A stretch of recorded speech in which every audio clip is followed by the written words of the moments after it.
ঘুম থেকে উঠে চোখ খুলেই বৃষ্টি ভেজা একটা সকাল দেখতে পেয়েছি, তাই মনটা ছিল বেশ খুশি। সকাল সকাল ঘরের সমস্ত কাজ সেরে, স্নান সেরে, পুজো সেরে চলে এসেছিলাম রান্নাঘরে। বড়বাবুর টিফিনটা কি দিয়ে সাজাবো সেই ভাবনা ভাবতেই। তবে হ্যাঁ, কালকে রাত থেকেই ভেবে রেখেছিলাম আমি আজকে একটু রাজমা করব। অবশ্য প্রত্যেকটা মেয়েই ভেবে রেখে দেয় আগের দিন থেকে যে কি রান্না করব। মাঝে মাঝে এটা কিন্তু বড্ড টেনশনের কারণ হয়ে যায়। তবে আমি 8 মাস ধরে দিল্লিতে আছি, একদিনও কিন্তু আমার হেসেলের রাজমা করা হয়নি। না না, করেছে আমার শাশুড়ি মা, কিন্তু আমি করিনি, তাই একটু ভয়ে ভয়ে ছিলাম। তবে ওই যে পাকা গিন্নি শাশুড়ি মায়ের কাছে পুরো রেসিপিটা আর ইউটিউবের সাহায্য নিয়ে জেনে নিয়েছিলাম।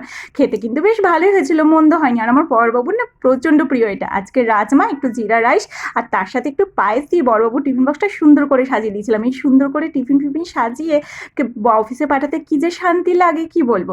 দেন বড়বাবুকে টাটা বাই বাই করে আমি নিয়ে বসে পড়েছিলাম আমার খাবারটা। আমি কিন্তু বড়বাবু শুধু খেয়াল রাখি না, বড়বাবুও আমার খেয়াল রাখে।